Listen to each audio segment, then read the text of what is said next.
नमस्कार, स्वागत है बुलंद सोच के खास कार्यक्रम बुलंद शख्सियत में। और आज हमारे साथ मौजूद हैं संत हितकारी जी महाराज जी, जिनसे हम कई मुद्दों को लेकर के बात करेंगे। अभी तो हाल ही में वो छतरपुर जिले के नौगांव में श्री संत रविदास जी महाराज के भव्य मंदिर निर्माण के शिलान्यास और भूमि पूजन कार्यक्रम में आए हुए थे। तो सबसे पहले तो सर मंदिर निर्माण का उद्देश्य आप सभी भी जानते हैं, फिर भी मैं इस पर एक बार अपना विचार रख रहा हूँ। भारत संतों महापुरुषों की धरातल और बड़े बड़े ऋषि मुनि यहाँ पर अवतरित हुए और उन्होंने इस देश को दिशा और दशा दोनों ही प्रदान की हैं।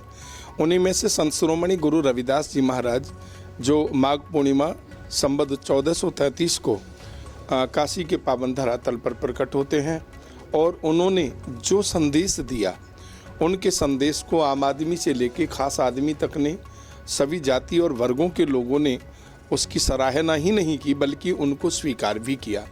गुरुजी ने अपने वक्तव्यों में जो हम लोगों को संदेश दिए उनको हमने पालन किया और उसी का प्रताप है ये, क्योंकि जब गुरुजी आए थे तब ये देश गुलामी की जंजीरों में जकड़ा था, यहाँ के नौजवान का स्वाभिमान सोया हुआ था। तब उन्होंने कहा था, पराधीनता पाप है जान लो रे मीत, रविदास दास पराधीन को कोई ना करत है प्रीत। मुगलों के शासन काल में जब होठ खोलने का भी हिम्मत नहीं होती थी, क्योंकि वो तुरंत ही मौत की सज़ा सुना देते थे, ऐसे समय पर गुरुजी ने हमको कहा, पराधीन को दीन नहीं पराधीन बेदीन, रविदास दास पराधीन को माने हैं सबहीन।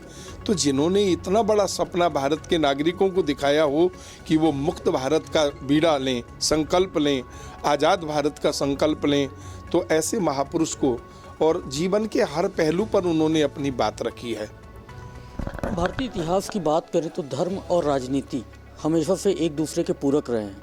वर्तमान राजनीति में जिस प्रकार से धर्म और जो धर्म गुरु हैं उनका जो रोल है, और वर्तमान में जो बाबा हैं, तमाम तरह की राजनीति भी उस तरीके से हो रही, तो इसको लेकर के आप क्या कहेंगे? प्रश्न तो आपका बहुत अच्छा है और घूम फिर करके आप जहां आना चाह रहे हैं मैं आपकी बात को समझ रहा हूं।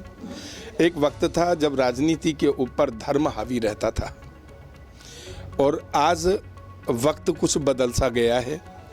राजनीति धर्म के ऊपर हावी हो गई और सहज सहज अब राजनीतिक लोग समझने लगे हैं कि धर्म के ऊपर ज़्यादा दिन तक हावी नहीं रहा जा सकता, और उसी सोच का परिणाम है सागर के अंदर 101 करोड़ रुपए से संत गुरु रविदास जी के मंदिर का निर्माण।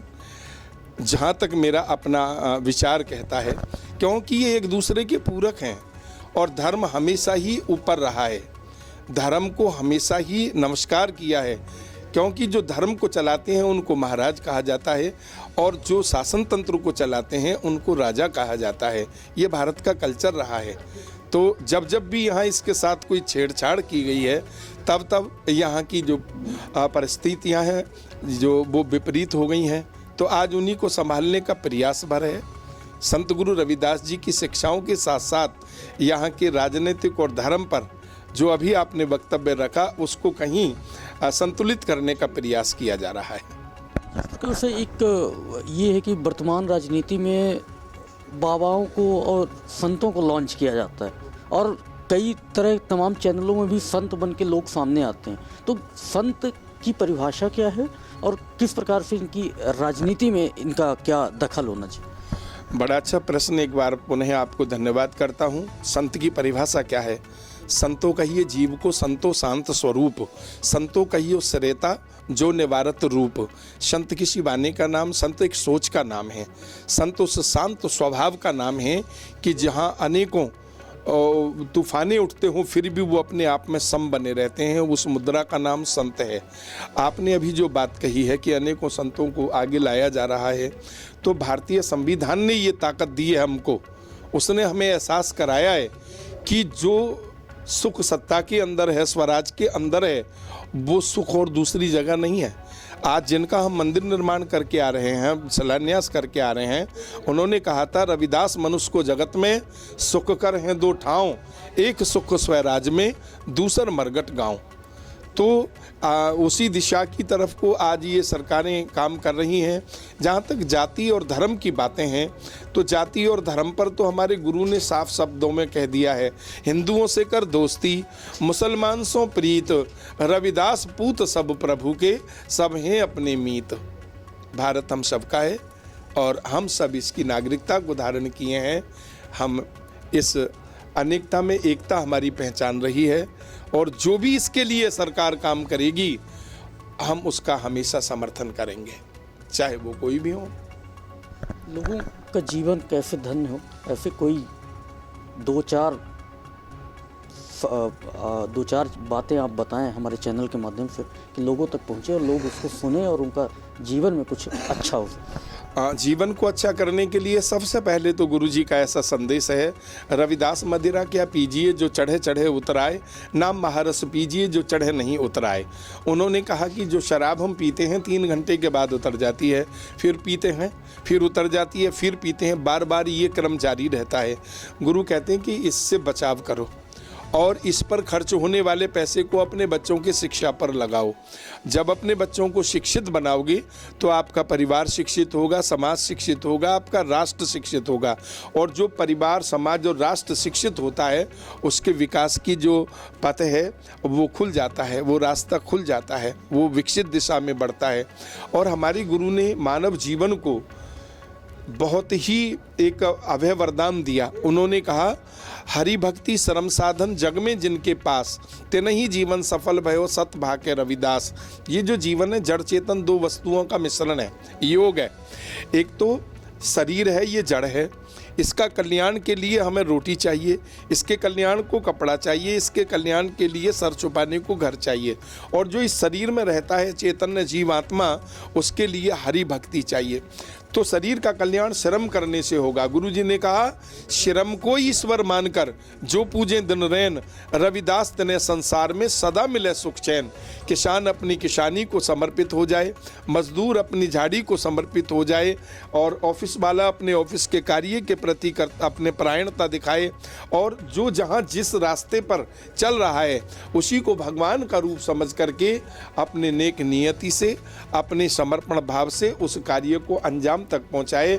मैं समझता हूं कर्म ही पूजा का जो सिद्धांत है वो गुरु रविदास जैसे महापुरुषों ने प्रतिपादित किया है। और सच्चाई यही है जीवन की कि कर्म ही हमको ऊंचा और नीचा बनाता है।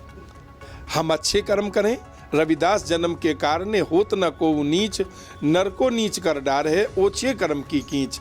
हमें बुरे कर्मों से बचना चाहिए। बुरा कर्म, नीच नीच कर्म आ रहे हैं, जानत ना है नादान, सबको सिरजनहार है रविदास एक भगवान। किसी को नीची जाति का समझ करके उसका उपहास करना, उसके साथ में अन्याय करना, ये भारत की गरिमा के खिलाफ है, हमारे संतों ऋषियों महापुरुषों के गरिमा के खिलाफ है।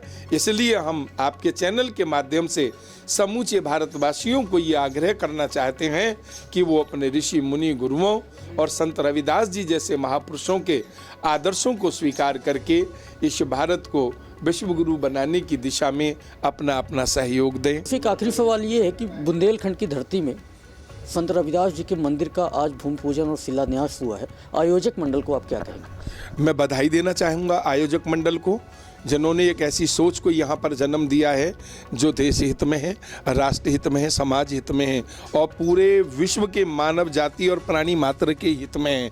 तो मैं आयोजक मंडल को अपनी तरफ से अखिल भारतीय रविदासिया धर्म संगठन का राष्ट्रीय प्रवक्ता होने के नाते अपने पूरे कार्य समिति की ओर से, केंद्रीय समिति की ओर से बहुत बहुत शुभकामनाएं देता हूं। आयोजक मंडल को भी, और आपने आकर इस कार्यक्रम को कवरेज दी, इसके लिए आपके चैनल को भी बहुत बहुत शुभकामनाएं। ये थे हमारे साथ संत हितकारी जी महाराज जी, जिन्होंने धर्म और राजनीति को लेकर के हमसे बात की। धर्म और राजनीति में जिस प्रकार से संतों का हस्तक्षेप है उसको लेकर के भी हमें खुलकर बताया। साथ ही संत रविदास जी के अमृत वचनों को भी हमारे चैनल के माध्यम से शेयर किया। बहुत बहुत धन्यवाद।